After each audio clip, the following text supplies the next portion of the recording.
Subscribe my channel and enable bell icon to get notifications.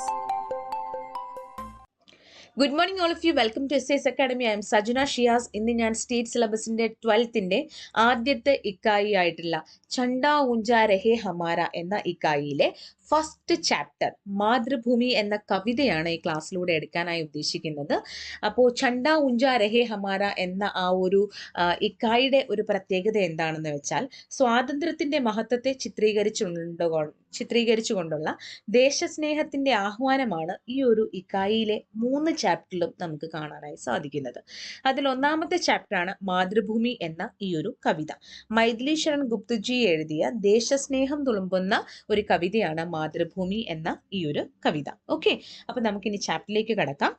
കവിതയിലേക്ക് കടക്കുന്നതിന് മുന്നോടിയായിട്ട് നിങ്ങൾക്ക് ചെറിയൊരു പാരഗ്രാഫ് തന്നിട്ടുണ്ട്. അതെന്താണെന്ന് നോക്കിയതിന് ശേഷം നമുക്ക് നേരെ കവിതയിലേക്ക് കടക്കാം. ഓക്കെ, ഭാരത് की स्वतंत्रता के लिए लाखों देशभक्त अपनी अपनी राह पर चले थे. ഭാരതത്തിന്റെ സ്വാതന്ത്ര്യം നേടിയെടുക്കുന്നതിന് വേണ്ടി ലക്ഷക്കണക്കിന് ദേശഭക്തരായിട്ടുള്ള ദേശസ്നേഹികളായിട്ടുള്ള മനുഷ്യർ സ്വന്തം വഴികൾ തെരഞ്ഞെടുത്തിരുന്നു. കുച്ച് ഗുപ്ത് രൂപ സേ कुछ हथियार लेकर, कुछ अहिंसा की राह पर, तो कुछ अपनी ओज भरी वाणी में लोगों को सचेत करते रहे. കുറച്ചു പേര് എന്താ പറയുന്നത്, അവരാൽ കഴിയുന്ന അവരവരുടേതായിട്ടുള്ള ചിന്താശേഷിക്ക് അനുസരിച്ച് അവർ പ്രവർത്തിച്ചു സ്വാതന്ത്ര്യത്തിന് വേണ്ടിയിട്ട്. ചിലർ ആയുധങ്ങൾ എടുത്തു, ചിലർ അഹിംസാപരമായ രീതിയിൽ മുന്നോട്ട് നീങ്ങി സ്വാതന്ത്ര്യത്തിന് വേണ്ടി, ചിലർ ജനങ്ങളെ കൂടുതൽ എന്ത് ചെയ്തു ഇതിലേക്ക് വരുത്താൻ വേണ്ടി സ്വന്തം സൗണ്ടിലൂടെ ജനങ്ങളെ എന്ത് ചെയ്തു സ്വാതന്ത്ര്യം നേടിയെടുക്കുക എന്നുള്ള ആഹ്വാനം അവരിൽ എത്തിച്ചുകൊണ്ടും അങ്ങനെ പലതരത്തിലാണ് സ്വാതന്ത്ര്യം നേടിയെടുക്കുന്നതിന് വേണ്ടി ദേശസ്നേഹികളായ മനുഷ്യർ ശ്രമിച്ചുകൊണ്ടിരുന്നത്. इसमें कुछ कवि भी अपनी पंक्तियों से देश के लिए सर्वस्व अर्पित करने का आह्वान करते रहा. ഇത്തരത്തിൽ നോക്കുമ്പോൾ കുറച്ച് കവികളും ഇതിൽ ഉൾപ്പെട്ടിരുന്നു. അവരും തന്റെ പങ്ക്തികളിലൂടെ, അതായത് തങ്ങളുടെ വരികളിലൂടെ ദേശത്തിനു വേണ്ടി സർവവും അർപ്പിക്കുക എന്നുള്ള ആ ഒരു ആഹ്വാനം തന്റെ രചനകളിലൂടെ, തങ്ങളുടെ വരികളിലൂടെ ജനങ്ങളിലേക്ക് എത്തിക്കാൻ ശ്രമിച്ചുകൊണ്ടേയിരുന്നു. ഇൻ സബ്കാ ഫൽ നിക്കല ഭാരത് കി സ്വതന്ത്രത. ഇവരുടെ എല്ലാവരുടെയും ഒത്തൊരുമയോടുകൂടിയുള്ള ശ്രമഫലമായിട്ടാണ് നമ്മൾക്ക് ഭാരതത്തിന് സ്വാതന്ത്ര്യം ലഭിച്ചത്. യഹാ ഹം ആസെ എക് കവിത സെ പരിചിത് പായേഗി. ഇന്ന് നമ്മൾ അത്തരത്തിലുള്ള ഒരു കവിതയാണ് ഇവിടെ പഠിക്കാനായിട്ട് പോകുന്നത്. കവിതയുടെ പേരാണ് മാതൃഭൂമി. അപ്പോൾ മാതൃഭൂമി എന്ന കവിതയിലേക്ക് കിടക്കുന്നതിന് മുന്നോടിയായിട്ട് രചയിതാവായിട്ടുള്ള കവിയായിട്ടുള്ള മൈഥിലി ശരൺ ഗുപ്തജിയെ കുറിച്ച് കുറച്ച് ഇൻഫർമേഷൻസ് നിങ്ങൾക്ക് അവിടെ തന്നിട്ടുണ്ട്. അതെന്താണെന്ന് നോക്കിയതിന് ശേഷം നമുക്ക് കവിതയിലേക്ക് കിടക്കാം. ഓക്കെ, द्विवेदी युगीन प्रतिभाशाली कवि मैथिली शरण गुप्त का जन्म उत्तर प्रदेश के चिरगांव में 1885 को हुआ था. 1885 ഉത്തർപ്രദേശിലെ ചിർഗാവ് എന്ന ജില്ലയിലാണ് മൈഥിലി ശരൺ ഗുപ്തജി ജനിച്ചത്. ഭാരതീയ പുരാണോं के उपेक्षित कथा പ്രസംഗ് ഏവം പാത്രോं को लेकर യുഗാനുരൂപ കാവ്യ ഉന്നോനെ രച. ഭാരതീയ പുരാണങ്ങളിൽ ഉപേക്ഷിക്കപ്പെട്ട ഒരുപാട് സന്ദർഭങ്ങളെയും കഥാസന്ദർഭങ്ങളെയും കഥാപാത്രങ്ങളെയും ഉൾക്കൊള്ളിച്ചുകൊണ്ട് അദ്ദേഹം ഓരോ കാലഘട്ടത്തിനും അനുയോജിച്ച രീതിയിലുള്ള കാവ്യങ്ങൾ രചിച്ച ഒരു കവിയാണ്, രചയിതാവാണ് നമ്മുടെ മൈഥിലി ശരൺ ഗുപ്തജി എന്ന് പറയുന്നത്. സാകേത്, യശോധര, ജയദ്രഥവത്, പഞ്ചവടി, കാബ കർബല ആദി ഉൻകി ശ്രേഷ്ഠ രചനയാണ്. അദ്ദേഹത്തിന്റെ പ്രസിദ്ധമായിട്ടുള്ള രചനകളാണ് സാകേത്, യശോധര, ജയദ്രഥവത്, പഞ്ചവടി, കാബ കർബല ആദി. देश ने 1954 को പത്മഭൂഷൺ ഉപാധി से उनका सम्मान किया. ദേശം അദ്ദേഹത്തിന് 1954 പത്മഭൂഷൺ സമ്മാനം നൽകി. 1965 को രാഷ്ട്രകവി മൈഥിലി ശരൺ ഗുപ്ത का देहांत हुआ था. രാഷ്ട്രകവിയാണ് നമ്മുടെ രാഷ്ട്രകവിയാണ് മൈഥിലി ശരൺ ഗുപ്തജി. അദ്ദേഹത്തിന്റെ ദേഹാന്ത് മീൻസ് അദ്ദേഹത്തിന്റെ മരണം സംഭവിച്ചത് 1965 ഓക്കെ, അപ്പോൾ കവിയെ കുറിച്ച് 1-2 പോയിന്റ്സ് നിങ്ങൾ ഓർത്ത് വെക്കുന്നത് നല്ലതാണ്. കാരണം എക്സാമിന് ഉറപ്പായിട്ടും ടിപ്പണി ലേഖൻ വരും. അപ്പോൾ നിങ്ങൾക്ക് ചെറിയൊരു പാരഗ്രാഫ് 1-2 അല്ലെങ്കിൽ മാക്സിമം 3 സെന്റൻസ് കവിയെക്കുറിച്ച് എഴുതേണ്ടതായിട്ടുണ്ട്. സോ ഇതിൽ നിന്ന് നിങ്ങൾക്ക് എളുപ്പമായി തോന്നുന്ന 3-4 സെന്റൻസ് പഠിച്ചു വെച്ചേക്കുക. ഓക്കെ, അപ്പൊ നമുക്ക് ഇനി കവിതയിലേക്ക് കടക്കാം. കവിതയുടെ പേരാണ് മാതൃഭൂമി. മാതൃഭൂമി എന്ന ഒരു വാക്കിൽ തന്നെ വ്യക്തമാണ് അല്ലെ, നമുക്ക് എല്ലാവർക്കും തോന്നുന്ന ആ ഒരു സ്നേഹം, സ്വന്തം മാതൃഭൂമിയോട് തോന്നുന്ന ആ ഒരു അടുപ്പം, സ്നേഹം, അതിനെ പൂർണ്ണ രൂപത്തിൽ വർണ്ണിച്ചുകൊണ്ട് ആണ് മാതൃഭൂമിയെ പൂർണ്ണമായി വളരെ മനോഹരമായി വർണ്ണിച്ചുകൊണ്ടാണ് മൈഥിലി ശരൺ ഗുപ്തജി ഈ കവിത ഇവിടെ എഴുതിയിട്ടുള്ളത്. ഓക്കെ, അപ്പോൾ നിങ്ങൾക്ക് ആ കവിത കേൾക്കുമ്പോൾ വ്യക്തമായിട്ട് അത് മനസ്സിലാക്കാൻ സാധിക്കും. അദ്ദേഹത്തിന് മാതൃഭൂമിയോടുള്ള സ്നേഹം എന്താണെന്നും നമ്മൾ ഓരോരുത്തരും മാതൃഭൂമിയെ എത്രത്തോളം സ്നേഹിക്കണമെന്നുമുള്ള ആ ഒരു ആഹ്വാനമാണ് അദ്ദേഹം ഈ ഒരു കവിതയിലൂടെ നമ്മളിലേക്ക് എത്തിക്കാനായിട്ട് ശ്രമിച്ചിരിക്കുന്നത്. ഓക്കെ, नीलांबर परिधान हरिद तड़ पर सुंदर है, सूर्य चंद्र युग मुकुड़ मेखला रत्नाकर है, नदियां प्रेम प्रवाह फूल तारे मंडन है, बंदीजन गग वृंद शेष भन सिंहासन है, करते अभिषेक पयोद है बलिहारी इस वेश की, हे मातृभूमि तू सत्य ही सगुण മൂർത്തി സർവേശിക്ക്. നീലാംബർ, നീലാംബർ, അംബർ എന്ന് പറഞ്ഞാൽ ആകാശമാണ് അംബർ. നീലാംബർ എന്ന് വെച്ചാൽ നീലാകാശം എന്നാണ്. പരിധാൻ, പരിധാൻ എന്ന് വെച്ചാൽ വസ്ത്രം. ഹരിത് പച്ചപ്പ്, തട് തീരം. നീലാകാശമാകുന്ന വസ്ത്രം അണിഞ്ഞുകൊണ്ട് ഈ ഹരിതമായിട്ടുള്ള ഈ ഒരു തീരത്ത്, അതായത് ഈ പച്ചപ്പ് നിറഞ്ഞ തീരത്ത് മാതൃഭൂമിയെ കാണാൻ എത്രത്തോളം മനോഹരിയാണ്, സുന്ദരിയാണ്. സൂര്യ ചന്ദ്രയുഗ മുകുട്, സൂര്യനും ചന്ദ്രനും എന്തായി ശോഭിക്കുന്നു? മുകുടമായി. മുകുട് മത്ലബ് കിരീടം. മാതൃഭൂമിക്ക് കിരീടമായി രാത്രിയിലും പകലിലും ശോഭിക്കുന്നത് ആരാണ്? സൂര്യനും ചന്ദ്രനുമാകുന്നു. മേഖല രത്നാകർ ഹെ. മേഖല, മേഖല എന്ന് പറഞ്ഞാൽ അരഞ്ഞാണം എന്നാണ് അർത്ഥം. രത്നാകർ സമുദ്രം. മേഖല രത്നാകർ ഹെ, അതായത് മാതൃഭൂമിയുടെ, ഭൂമിദേവിയുടെ അരഞ്ഞാണമായി ശോഭിക്കുന്നത് ആരാണ്? സമുദ്രമാകുന്നു. നദിയാം പ്രേം പ്രവാഹ് ഫൂൽ താരേ മണ്ഡൻ ഹെ. നദിയാം പ്രേമ പ്രവാഹ കർ രഹേ ഹെ. നദിയാം, നമ്മുടെ ഭൂമിയിലൂടെ ഒഴുകിക്കൊണ്ടിരിക്കുന്ന ഈ നദികൾ എന്ന് പറയുന്നത് എന്താണ്? പ്രേമ പ്രവാഹമാണ്. ആരോടുള്ള പ്രേമ പ്രവാഹമാണ്?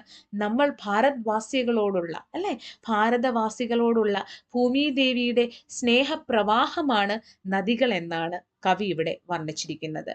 ഫൂൽ താരേ മണ്ഡൻ ഹെ. ഫൂൽ, പൂക്കളും, താരേ നക്ഷത്രങ്ങളും ഭൂമിദേവിക്ക് ആഭരണമാകുന്നു. മണ്ഡൻ മത്ലബ് ആഭരണമാകുന്നു. ബന്ദീജൻ ഖഗ് വൃന്ദ് ശേഷഭന സിംഹാസന ഹെ. ബന്ദീജൻ, ബന്ദീജൻ എന്ന് പറഞ്ഞാൽ സ്തുതി പാടുന്നവരെയാണ് ബന്ദീജൻ എന്ന് പറയുന്നത്. ഖഗ് വൃന്ദ് പക്ഷിക്കൂട്ടം. ഓക്കെ, ഖഗ് മീൻസ് പക്ഷി, വൃന്ദ മീൻസ് കൂട്ടം. ബന്ദീജന് ഖഗ് വൃന്ദ്. ബന്ദീജൻ, സ്തുതി പാടുന്നവരാരാണ്? ഖഗുവൃന്ദാണ്. പക്ഷിക്കൂട്ടങ്ങൾ ഭൂമിദേവിക്ക് വേണ്ടി, മാതൃഭൂമിക്ക് വേണ്ടി സ്തുതിഗാനങ്ങൾ പാടിക്കൊണ്ടേയിരിക്കുന്നു. ശേഷഫൻ സിംഹാസന ഹെ. എന്താണ് ഭൂമിദേവിയുടെ സിംഹാസനമായിട്ട് ഇവിടെ വർണ്ണിച്ചിരിക്കുന്നത്? ശേഷനാഗത്തിന്റെ ഫണം, പത്തിയാൽ നിർമ്മിക്കപ്പെട്ട സിംഹാസനമാണ് ഭൂമിദേവിക്ക്. എന്താ പറയുന്നത്? സിംഹാസനത്തിൽ ആസനസ്ഥയാണ് നമ്മുടെ ഭൂമിദേവി എന്ന് പറയുന്നത്. കർത്തേ അഭിഷേക് പയോദ് ഹെ. പയോദ്, പയോദ് മത്ലബ് മേഘം. മേഘങ്ങളെയാണ് പയോദ് എന്ന് പറയുന്നത്. പയോദ്, പയോദ് ഭൂമി ദേവി का अभिषेक कर रही है, बलिहारी इस वेश की. तो यही है ഭൂമി ദേവി का उस वेश. ഇത്തരത്തിൽ വേഷതയായിട്ടുള്ള, ഇത്തരത്തിൽ വേഷം അണിഞ്ഞിട്ടാണ് ഭൂമി ദേവി വളരെ സുന്ദരിയായി അവിടെ കാണപ്പെടുന്നത്. ഇത്തരത്തിൽ സുന്ദരിയായിട്ടുള്ള ആ ഒരു ഭൂമി ദേവിയിൽ കവി സ്വയം എന്ത് ചെയ്യാണ്? ആത്മസമർപ്പണം ചെയ്യുകയാണ് ചെയ്തിരിക്കുന്നത്.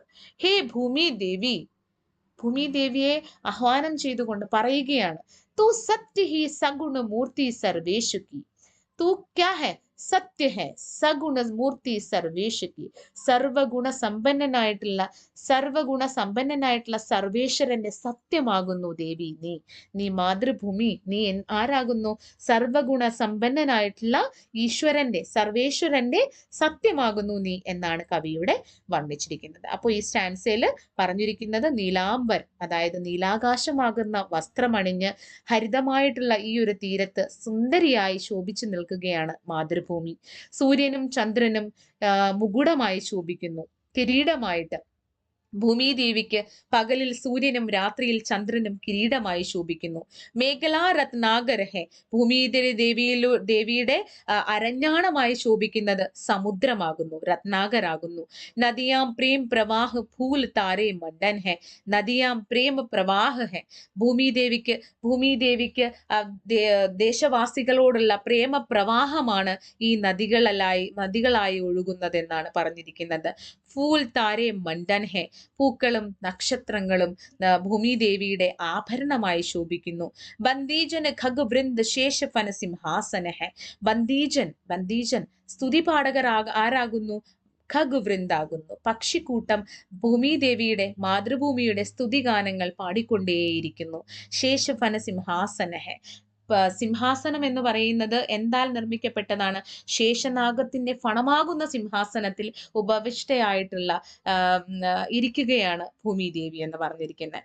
കർത്തെ അഭിഷേക് പയോദ് ഹെ ബലിഹാരി സുവേഷിക്ക്, ഇത്തരത്തിൽ സിംഹാസനത്തിൽ ഉപവിഷ്ടയായിട്ടുള്ള ഭൂമിദേവിക്ക് അഭിഷേകം ചെയ്യുന്നത് ആരാണ്? പയോദ്, മേഘങ്ങളാകുന്നു. ബലിഹാരി സുവേഷിക്ക്, കവി ഇത്തരത്തിൽ വേഷധാരണിയായിട്ടുള്ള ഭൂമിക്ക് സ്വയം സമർപ്പിക്കുകയാണ്, ആത്മസമർപ്പണം ചെയ്യാനാണ് കവി ഇവിടെ ആഗ്രഹിക്കുന്നത്. ഹേ മാതൃഭൂമി തു സത്യ ഹെ സഗുണമൂർത്തി സർവേഷിക്ക്, കവി പറയുന്നു, ഹേ മാതൃഭൂമി നീ സത്യമാകുന്നു. ആരുടെ സത്യമാകുന്നു? സർവഗുണ സമ്പന്നനായിട്ടുള്ള സർവേശ്വരന്റെ സത്യമാകുന്നു എന്നാണ് ഇവിടെ കവി വർണ്ണിച്ചിരിക്കുന്നത്. അടുത്ത സ്റ്റാൻസിലേക്ക് പോകാം. ജിസ്കെ രജ് മേം लोड लोड कर बड़े हुए हैं, गुणों के बल सरक सरक कर खड़े हुए हैं. परमहंस सम बाल्यकाल में सब सुख पाए, जिसके कारण धूल भरे हीरे कहलाए. हम खेले कूदे हर्षयुत जिसकी प्यारी गोद में, हे मातृभूमि तुझको निरख मग्न क्यों न हो मोद में, पाकर तुझसे सभी सुखों को हमने भोगा. तो अगले स्टांसे में क्या कहते हैं? അടുത്ത ഭാഗത്തിൽ എന്താണ് പറയുന്നതെന്ന് നോക്കാം. जिसके रज में लोड कर ബഡേ ഹുയേ ഹെ, ജിസ്കെ രജ് മേം, രജ് മീൻസ് പൊടി, ഈ മാതൃഭൂമിയുടെ പൊടിയിൽ ലോഡ് കർ, ഉരുണ്ടുരുണ്ടാണ് ഞങ്ങൾ എന്തായത്? വലുതായി മാറിയത്. നമ്മൾ ഭാരതവാസികൾ വലുതായി മാറിയത്. കവി സ്വയം അവിടെ അർപ്പിച്ചുകൊണ്ട് പറയുകയാണ്, ഞാൻ നിന്റെ പൊടിയിൽ ഉരുണ്ടുരുണ്ടാണ് ഞാൻ വലുതായത്. ഗുഡ്നോ കെ ബൽ, ഗുട്ടുകളെയാണ് ഗുഡ്നോ എന്ന് പറയുന്നത് കേട്ടോ. ഗുഡ്നോ കെ ബൽ, അതിന്റെ ആ ഒരു ബലം, ഗുട്ടുകളുടെ ബലം എങ്ങനെയാണ് ഉണ്ടായത്? സരക് സരക്കർ ഖടേ ഹുയേ ഹെ, മുട്ടുകൾ നിന്നിൽ ഇട്ട് എന്താ പറയുന്നേ?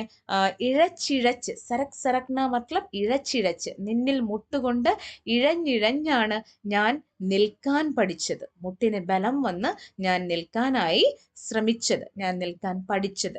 പരമഹംസ സമ ബാല്യകാലമേ സബ സുഖപായേ, പരമഹംസനായിട്ടുള്ള ശ്രീരാമചന്ദ്രന്റെ ബാല്യകാലത്ത് എന്തെല്ലാം സുഖങ്ങൾ അദ്ദേഹം അനുഭവിച്ചോ അതുപോലെയുള്ള എല്ലാ സുഖങ്ങളും ഞാൻ നിന്നിൽ നിന്ന് പ്രാപ്തമാക്കി. ജിസ്കെ കാരൻ, അതിനാലാണ് ധൂള് ഭരേ ഹീരേ കഹലായെ, അതുകൊണ്ട് തന്നെ എന്നെ എന്തെന്ന് പറയപ്പെട്ടു? ധൂള് ഭരേ ഹീരേ കഹലായെ, പൊടികളാൽ നിറയ്ക്കപ്പെട്ട രത്നമായി പറയപ്പെട്ടു. ആരെ പോലെ? ശ്രീരാമചന്ദ്രനായിട്ടുള്ള ഈ പരമഹംസനായിട്ടുള്ള ശ്രീരാമചന്ദ്രനെ പോലെ എന്നെയും ധൂൾ ഭരേ ഹീരേ കഹലായെ, പൊടികളാൽ നിറയ്ക്കപ്പെട്ട രത്നമായിട്ടാണ് പറയപ്പെട്ടത്. ഹം ഖേലേ കൂദേ ഹർഷയുധ ജിസ്കി പ്യാരി ഗോദ് മേം, നിന്റെ ഗോദ് എന്ന് പറഞ്ഞാൽ എന്താണ്? മടിയിലാണ്. പ്യാരി ഗോദ് മേം, നിന്റെ ഇത്രയും സ്നേഹമായിട്ടുള്ള, ഇത്രയും സ്നേഹം നിറഞ്ഞിട്ടുള്ള നിന്റെ മടിയിലാണ് കേലേ കൂതേ, കളിച്ചതും ചാടിയതും ഓടിയതും ഒക്കെ. ഹർഷയുധ, സന്തോഷഭരിതമായിട്ട് നിന്നിലൂടെയാണ് ഞങ്ങൾ ഓടിയതും കളിച്ചതും ഒക്കെ നിന്റെ മടിത്തട്ടിലാണ്. ഹേ മാതൃഭൂമി, വീണ്ടും വിളിക്കുകയാണ്, ഹേ മാതൃഭൂമി, തുജ്കോ നിരഖ് മഗ്ന ക്യൂ ന ഹോ മോദ് മേ, തുജ്കോ നിരഖ് മഗ്ന ക്യൂ ന ഹോ മോദ് മേ. തുജ്കോ നിരഖ്, നിരഖ് എന്ന് പറഞ്ഞാൽ കാണുക, മഗ്ന എന്ന് പറഞ്ഞാൽ മുഴുകുക, ക്യോം നഹോ മോദ് എന്ന് പറഞ്ഞാൽ ഹാപ്പിനെസ്, സന്തോഷം. എന്നിട്ട് പോലും നിന്നെ, തുജ്കോ നിന്നെ കാണാൻ മഗ്ന ക്യോ ന ഹോ മോതുമേം, എന്തുകൊണ്ടാണ് നീ അത്രത്തോളം സന്തോഷവതിയായി സന്തോഷത്തിൽ മുഴുകിയതായി കാണാൻ സാധിക്കാതെ പോകുന്നത്? പാക്കർ തുജ്സെ സബീ സുഖവും കോ ഹംനെ ഭോഗ, നിന്നിൽ നിന്ന് എല്ലാ സുഖങ്ങളുമാണ് ഞങ്ങൾ അനുഭവിച്ചത്, നിന്നിൽ നിന്നുമാണ് എന്നാണ് കവി പറഞ്ഞിരിക്കുന്നത്. അപ്പോൾ ഈ സ്റ്റാൻസിൽ കവി പറഞ്ഞിരിക്കുന്നു, നിന്റെ പൊടിയിൽ നിന്ന്, തുജ് ജിസ്കെ രജുമേ, നിന്നിൽ ഹേ മാതൃഭൂമി, നിന്റെ പൊടിയിൽ നിന്നാണ് ഉരുണ്ടുരുണ്ട് ഞങ്ങൾ വലുതായത്. ഗുഡനൂങ്കെ ബൽ, മുട്ടിന്റെ ബലം, നിന്നിൽ ഇഴഞ്ഞിഴഞ്ഞാണ് ഞങ്ങൾ നിൽക്കാൻ പഠിച്ചത്. ശ്രീരാമകൃഷ്ണ പരമഹംസന്റെ ബാല്യകാലത്തോളൊപ്പമുള്ള എല്ലാ സുഖങ്ങളും ഞാൻ നിന്നിൽ നിന്നാണ് അനുഭവിച്ചത്. അതുകൊണ്ട് തന്നെ അദ്ദേഹത്തിനെ പോലെ എൻ്റെ പേരും എന്തായിരുന്നു, എന്നെയും എന്തായി വിളിച്ചു? പൊടികളാൽ നിറഞ്ഞപ്പെട്ട രത്നം, പൊടികളാൽ നിറച്ച രത്നം എന്നാണ് പറയപ്പെട്ടത്. ഹം കേലേ കൂത്തെ ഹർഷയുത്ത് ജിസ്കി പ്യാരി ഗോതുമേം, നിന്റെ വളരെ സ്നേഹമയമായിട്ടുള്ള നിന്റെ മടിത്തട്ടിലാണ് ഞങ്ങൾ എല്ലാ സന്തോഷവും കളിച്ചുല്ലസിച്ച് വളർന്നു വന്നത്.